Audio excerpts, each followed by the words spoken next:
हरियाणा का हिसार जिला है, उसका एक गांव है पेटवाड़, वहां पर हैं। और हमारे साथ हैं जस्टिस सूर्यकांत, जो देश के 53वें मुख्य न्यायाधीश यानी सीजेआई हैं। सर बहुत बहुत स्वागत है एनडीटीवी आप पर। आपका घर हमने देखा, यहाँ पैदा हुए पले बड़े, बहुत सारी यादें हैं इस घर में, थोड़ा आप बताइए इसके बारे में। मेरी बचपन की सारी यादें इसी घर से जुड़ी हुई हैं। मैं यहीं पैदा हुआ था और यहीं पे मेरा स्कूल हुआ। प्राइमरी स्कूल उस वक्त अलग होता था, आपने उस बिल्डिंग को देखा होगा, और हाई स्कूल हमारा अलग था। तो मैं शायद 4 साल का हूँगा जब मुझे स्कूल भेजना शुरू किया। 5 साल का भी नहीं हुआ था, पर जब मैंने प्राइमरी स्कूल जाना शुरू किया तो हम इसी घर से, इन्हीं गलियों से पैदल जाते थे।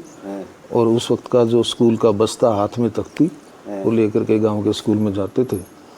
और यहीं पे बचपन का हमारा जो खेलने का था, हमारा पढ़ने का था, सारा कुछ इसी गांव से और इसके आसपास के गांव की जो हमारी ज़मीन है, इसी से जुड़ा हुआ है। हमने देखा आपका स्टडी रूम भी देखा, जिस कमरे में आप 6 बाई 8 का शायद कमरा होगा, बताते हैं 4 लोग उसमें पढ़ते थे आप। ये बिल्कुल ठीक है। हम 4 विद्यार्थी थे, मेरे क्लास में थे वो। और हमारे जो उस वक्त टीचर्स थे, उनको ये उम्मीद थी कि हम चारों स्कूल में अच्छा परफॉर्म कर पाएंगे। अच्छा। तो इसलिए हमको हमेशा इस बात के लिए उत्साहित किया जाता था कि हम इकट्ठे पढ़ें रात को। और ऐसा भी हुआ कि केवल यहाँ पर ही नहीं, इस छोटे से कमरे में हम चारों, एग्ज़ाम से पहले हमारे एक मास्टर प्रेम सिंह होते थे, जो इंग्लिश के टीचर थे, बहुत ही डेडिकेटेड टीचर थे। उन्होंने कहा कि तुम स्कूल की बिल्डिंग में शिफ्ट हो जाओ। तो रात को हम घर से खाना खा करके और स्कूल में जाते थे। अच्छा। और रात को 11-12 बजे तक वो टीचर हमें अलग अलग सब्जेक्ट्स को पढ़ाते थे।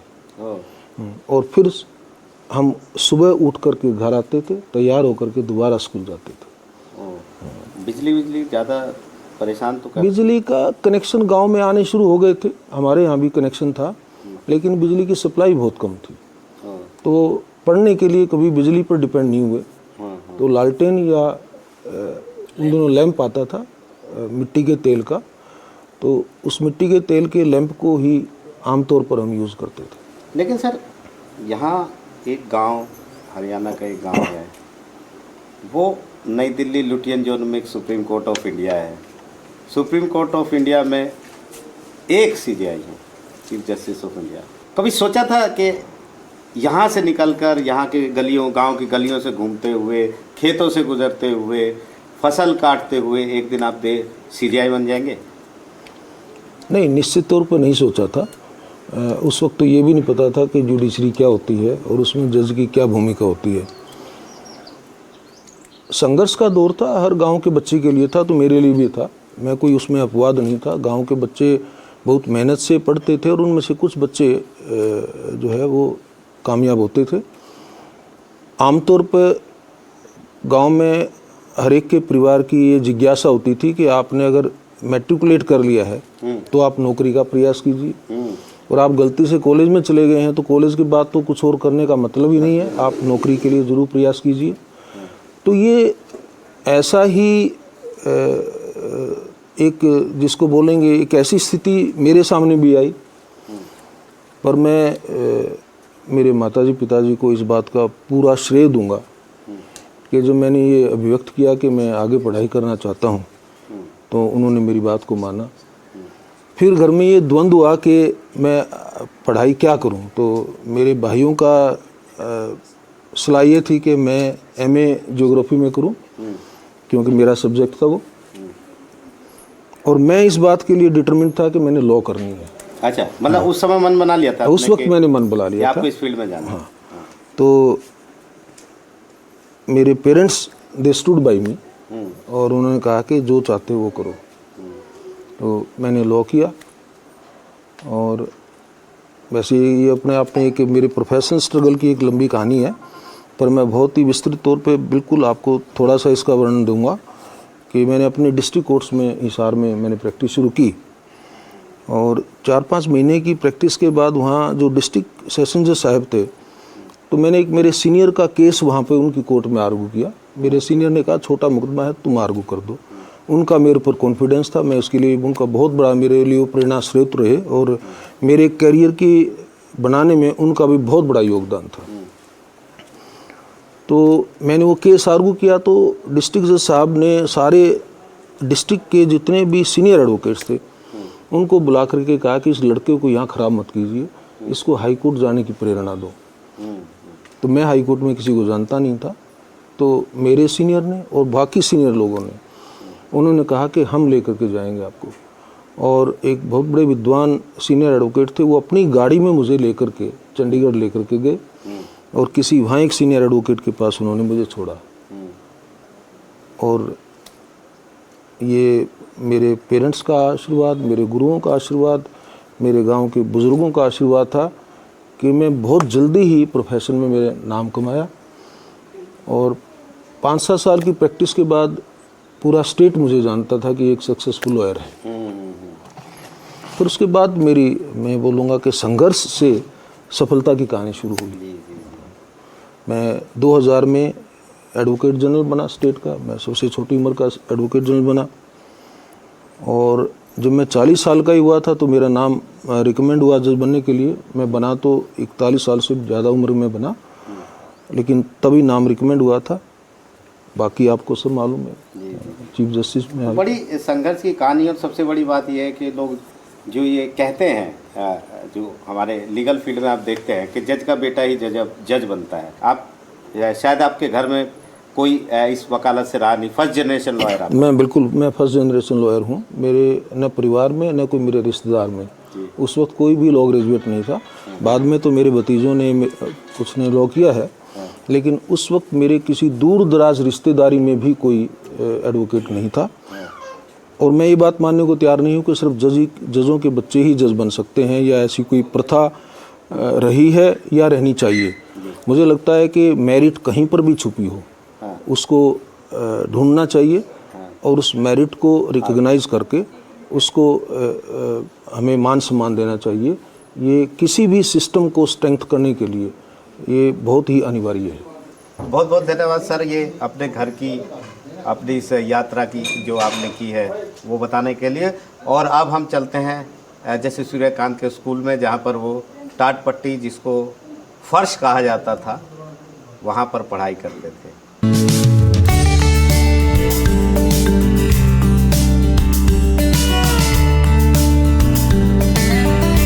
जैसे सूर्यकांत के स्कूल में है, प्राइमरी स्कूल है, बचपन की यादें होंगी, धुंधली सी कोई यादें होंगी, बहुत पुरानी बात हो गई। लेकिन एक बड़ी इंटरेस्टिंग चीज़ है सर, यहाँ पर ये सरकारी स्कूल है, लेकिन यहाँ लिखा है 100 रुपये से अधिक देने, जो चंदा देने वाले लोग हैं उनके गांव के नाम लिखे हैं। ऐसा क्यों? सरकारी स्कूल है तो? ये सरकारी स्कूल है शुरू से ही, लेकिन सरकार ने कंस्ट्रक्शन की जिम्मेवारी तो ली थी जी। लेकिन इसके लिए जो आर्थिक अनुदान था वो सरकार से नहीं मिला था। अच्छा। वो गांव के लोगों ने चंदा दे करके इस स्कूल के लिए पैसे जुटाए और स्कूल बनाया। जी। मेरे ताऊजी गांव के सरपंच थे। अच्छा। इस गांव को विकसित गांव बनाने में उनका बहुत बड़ा योगदान रहा है। ये स्कूल का बनाना, जहाँ तक मुझे याद है, उन्होंने स्वयं 501 रुपया उस वक्त दिया था और वो बहुत लंबे अंतराल तक गांव के सरपंच रहे। तो ये स्कूल हमारे यहाँ पे गर्ल्स का एक स्कूल और वेटरनरी हॉस्पिटल बहुत सारी थी। नारनूर गांव से यहाँ तक की सड़क, ये उनके टाइम में काफ़ी प्रगति उस वक्त हुई थी। बहुत सारे हैं जैसे क्लास 5 लेकिन ताला बंद है और लग नहीं रहा कि अब ये कमरा चलता होगा। इसी टाइप के ऐसे ही कोई कमरे में ऐसे ही बिल्कुल ऐसे ही इन्हीं में से कोई एक कमरा था, क्योंकि ये पार्ट जो है जिसमें हम हैं ये ओरिजिनल बिल्डिंग है स्कूल की। ये कमरा है। इसमें बड़ी एक इंटरेस्टिंग चीज़ है सर, अगर आप देखेंगे तो आपको दिखेगा टाट की शक्ल बदल गई है। बिल्कुल बदल गई है ना, लेकिन जो फर्श जिसको हम लोग जब स्कूल में पढ़ते थे पुराने टाइम में, वो इसी टाइप के फर्श पे आप बैठते थे। हमारा, मुझे लगता है ये कलर जो आया थोड़ा सा, ये और शायद बाद में आया होगा। अच्छा। हमारे समय में बिल्कुल साधारण जूट का, हाँ, वो ऐसी पट्टी लंबी होती थी और उसी पर हम सब बच्चे बैठते थे। न ये टेबल ऐसा बैठने का ये प्रावधान था, न ही ऐसा कोई जिस पे ये स्कूल की। देखिए, आप देख सकते हैं कि मॉनिटर भी लग गए हैं। हम यहाँ पर आप देखिए मॉनिटर आ गए हैं, पंखे थे नहीं, उस वक्त कोई पंखा बिल्कुल नहीं था स्कूल में। और जो मॉनिटर लगे हैं ये हमारे देश की टेक्नोलॉजी में जो एडवांसमेंट हुई है, हमने जो प्रगति की है, मैं बोलूँगा कि उसका एक जीवंत उदाहरण है। हमारे समय में तो इनका कोई सोच भी नहीं सकता था, कंप्यूटर शब्द ही नहीं था तो उस वक्त कहीं डिक्शनरी में हमारे समय में। और देखिए कितनी अच्छी चीज़ें हैं, देखिए सेल फोन के बारे में, हेयर ड्रायर, आपका कंप्यूटर, हेडफोन, आयरन। तो प्राइमरी स्कूल में तो हम लोग, जहाँ तक हमें पता है, 5वीं तक तो इंग्लिश भी नहीं होती थी, 6ठी से इंग्लिश शुरू होती बिल्कुल थी। हमारे तो समय भी मैंने भी जी। इंग्लिश की जो पढ़ाई शुरू की वो 6th क्लास से शुरू की थी। यहाँ पर कोई इंग्लिश का टीचर भी नहीं थे और कोई इंग्लिश का हमारा सब्जेक्ट नहीं था। और ये मैं बहुत अच्छी बात है अगर आज के समय में प्राइमरी स्कूल के बच्चों को कंप्यूटर के बारे में, मोबाइल के बारे में और ये जितने भी इलेक्ट्रॉनिक्स गैजेट्स हैं अगर उनके बारे में बताया जाता है तो ये मैं इसको मानूंगा कि शिक्षा को जो अपडेट है और समय के जो चैलेंजेस हैं उनके अनुरूप इसको बनाया गया। हाँ, लेकिन सर इसी के साथ जुड़ा हुआ एक सुप्रीम कोर्ट का भी सवाल है। लोग कहते हैं सुप्रीम कोर्ट जो है सिर्फ बड़े लोगों का है, अंग्रेजी बोलिए आपको जल्दी रिलीफ मिलता है और जो गरीब आदमी है उसकी कोई सुनता नहीं है। आप क्या कहेंगे इस बारे में? नहीं, मैंने तो जो कहना था वो कोर्ट में कहा है और मैं उसको दोबारा आपके सामने दोहरा देता हूँ। मैंने कोर्ट में एक बार नहीं 2-3 बार बड़े लोगों के और बड़े वकील साहिबान के मुकदमे में मैंने बात कही है कि सुप्रीम कोर्ट का जो एक true face as Supreme Court of India वो तब बनता है जब आम आदमी को और साधारण वकील को और गरीब से गरीब आदमी की अगर उसकी कोई न्याय के लिए गुहार है उसकी सुनवाई सबसे पहले जी। तभी ये टेम्पल ऑफ जस्टिस का सही रूप इसका बनता है और माना जाएगा। एक तो मैं आपको विश्वास दिलाता हूँ कि हम ऐसा प्रयास करेंगे कि सुप्रीम कोर्ट के बारे में इस किस्म का कोई भी दुष्प्रचार नहीं होना चाहिए और सुप्रीम कोर्ट की जो सही भूमिका और जो एक साफ़ सुथरी छवि है वो आम जनता तक पहुँचनी चाहिए। और जो जिसको बोलते हैं गांव की गली में सबसे आखिरी छोर पर जो बैठा इंसान है उसको वहाँ बैठे कैसे सुलभ, सस्ता और जल्दी न्याय मिले, इस बात की भूमिका सुप्रीम कोर्ट ही देश के लिए निभाए, ऐसा हम हमारा एक कमिटमेंट है। कभी जीवन में जब आप खाली होंगे कभी तो आप कहाँ रहना पसंद करेंगे? किसी गांव में रहेंगे या बाकी लोग जो दिल्ली आता हो दिल्ली में बस जाते? देखिए, मैं गांव से नंबर 1 तो मैं गांव से दूर गया ही नहीं हूँ। मैं गांव से उसी तरह जुड़ा हुआ हूँ जैसे गांव का कोई भी यहाँ का बासिंदा, यहाँ का रहने वाला जुड़ा हुआ है। मेरी गांव में मैंने अपने हिस्से की जो मेरी ज़मीन है खेती बाड़ी की वो भी रखी हुई है। मेरा घर में भी जो छोटा सा हिस्सा है मेरे सबसे बड़े भाई का और मेरा ही है यहाँ पर, तो इसलिए मैं गांव में ही रहता हूँ। मैंने सारा खेत का काम किया है। जी जी जी। हाँ, मैंने आपके खेत में भी हम आपके साथ चलेंगे, लेकिन एक बड़ी इंटरेस्टिंग चीज़ यहाँ पर है सर। ये जो घंटी है, आप हमारे तो जब हम पढ़ते थे तो बच्चों की जिम्मेदारी दी जाती थी किसी को भी। हमारे समय भी ऐसे ही होता था। तो आपने कभी बजाई थी? हाँ, मैंने भी बहुत बार बजाई है। तो ये ऐसा नहीं होगा, उस समय तो हथौड़ा टाइप लकड़ी का होता था। लकड़ी का हथौड़ा होता था और उसको हम फिर ऐसे बजाते थे। और कई घंटे इसमें भी ये होता था कि अगर मान लो रिसेस यानी हाफ ब्रेक हुआ है तो कितनी बार इसको करना है और पूरी छुट्टी हुई है तो फिर कितना करना है, पूरी छुट्टी ऐसी जिम्मेवारी होती थी। हाँ जी जी जी। तो ये बड़ी बार हम करते थे इसको, पर मुझे लगता है कि ये शायद ओरिजिनल, हाँ शायद ऐसा ही कुछ, क्योंकि उस वक्त भी ऐसे ही पेड़ के साथ उसको लगा दिया जाता था आंगन में और हमारी प्रार्थनाएं वगैरह भी यहीं पे होती थी सारी इसी। हाँ।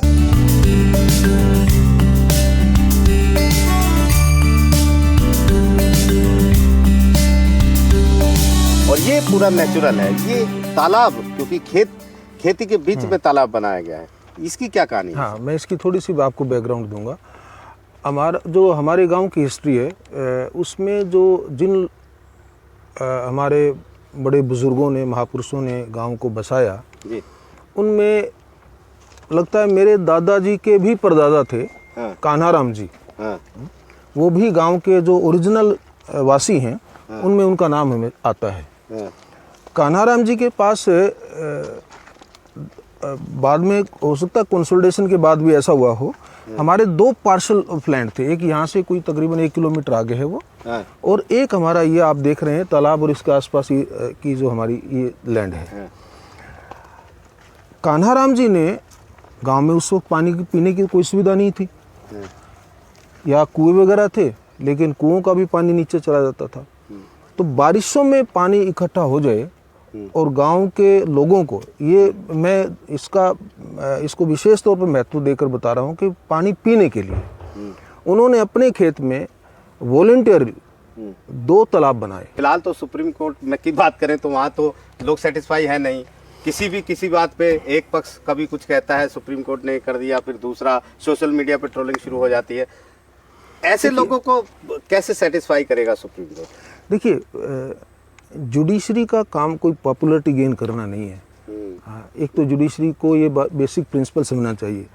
हमारा जॉब ये है कि हम जब भी फैसला करेंगे तो एक पार्टी के हक में होगा तो दूसरी पार्टी के विरुद्ध फैसला जाएगा। तो स्वाभाविक है कि एक पार्टी तो हमसे नाराज होगी ही होगी। ऐसे में जज को इस बात का कोई स्ट्रेस लेने की आवश्यकता नहीं है कि जी कोई लोग मेरे से नाराज हैं और वो सोशल मीडिया का मान लीजिए दुरुपयोग भी कर रहे हैं। ये उसको उनकी नीति पे छोड़ देना चाहिए। जज को निर्भय रूप से बिल्कुल एक इम्पार्शल और एब्सोल्युटली टू द लॉ अपना डिसीजन देना चाहिए। उसके बाद उसको कंप्लीट सेंस ऑफ डिटैचमेंट होनी चाहिए कि मैंने जो मेरी ड्यूटी थी वो पूरी संविधान के अनुसार मैंने उसको पूरा किया है।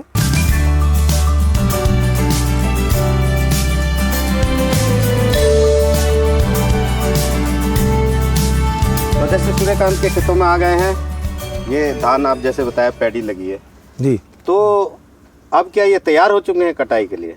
नहीं, ये देखिए इसमें अभी दाना बनना शुरू हुआ है। आप इसको जैसे ये एक दाना ऐसा है जो ऑलमोस्ट पक गया है। ये देखिए चावल इसमें आपको मिलेगा। तो ये बासमती है या कोई? ये बासमती नहीं है, लेकिन ये अच्छी वैरायटी का चावल है। इसका देखिए आप, ये पक गया है, लेकिन आप जितना थोड़ा सा ग्रीनिश है, जो येलोइश है वो पक रहा है, जो ग्रीनिश है अभी वो कच्चा है। तो मुझे लगता है जैसे ये धूप है तो इस धूप में अगले 10 दिन में या 12 दिन में ये पक जाएगा। तो जैसे हमने तो फिल्मों में ही देखा है, बैलगाड़ी बैलों के पीछे वो लगा के क्या बोलते हैं उसको, वो पूरा क्योंकि उस समय तो ट्रैक्टर ऐसे, ये सब किया होगा आपने? हाँ, मैंने रील में नहीं, मैंने रियल में किया हुआ है।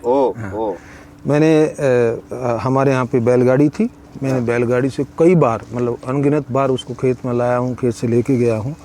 हल मैंने कितनी बार मैंने हल जोता है। हाँ, हल जोते हैं। हाँ, एक सुहागा होता है लेवलिंग के लिए, उसको बोलते हैं। हाँ, उसका नाम यहाँ गांव में सुहागा बोलते हैं। मैंने सुहागा से वो किया हुआ। हाँ, बैठ के उसके पीछे। हाँ, और एक पत्थर का गोल बहुत बड़ा होता है, उसको गिरडी बोलते हैं यहाँ पे। अच्छा। हाँ, वो अगर मान लीजिए मोटा हार्ड कोई थोड़ा बहुत वो है मिट्टी का, और उसकी लेवलिंग में जैसे प्रेस हो जाती है, तो उसको घुमाने से फिर एकदम लेवल बहुत अच्छा आता है। वो लेवल लाना इसलिए ज़रूरी है कि पानी अगर आप देते हैं, क्योंकि पानी की कमी है, तो अगर लेवल ठीक होगा तो पानी आराम से सारे खेत में आ जाएगा। अगर लेवल ऊंचा नीचा है तो कहीं पानी इकट्ठा हो जाएगा और कहीं पर जाएगा। तो मतलब कहने का मतलब एक समान चलेगा। एक समान था। तो बहुत बहुत धन्यवाद जस्टिस सूर्यकांत, देश के 53वें मुख्य न्यायाधीश यानी CJI, और हमारी शुभकामनाएं हैं आपके साथ कि देश की जो न्यायपालिका है, जिस पर करोड़ों लोगों की आस्था है, वो न्यायपालिका के दरवाजे खटखटाते हैं हर चीज़ के लिए। आजकल छोटी बड़ी सब चीज़ें के लिए न्यायपालिका की तरफ देखते हैं। आपके नेतृत्व में, आपकी अगुवाई में ये देश की न्यायपालिका और मजबूत हो और लोगों को न्याय देने का काम करे। मैं भी आशीष साहब का और NDTV का धन्यवाद करना चाहूँगा कि गांव में आज मैं बिल्कुल कॉन्फिडेंशियल एक प्राइवेट विजिट पर आया था और आपने मुझे यहाँ भी पकड़ लिया और आपने गांव के सूर्यकांत के विचार लिए, दिल्ली के न्यायाधीश सूर्यकांत के नहीं। जी जी, बहुत बहुत धन्यवाद। और हम अब दिल्ली में मिलेंगे सर, सुप्रीम कोर्ट में आपकी जो कार्रवाई होगी उसको देखेंगे, रिपोर्ट भी करेंगे। तो हम हिसार में जस्टिस सूर्यकांत के गांव से सचिन गुप्ता और राकेश सिंह के साथ आशीष भार्गव, NDTV।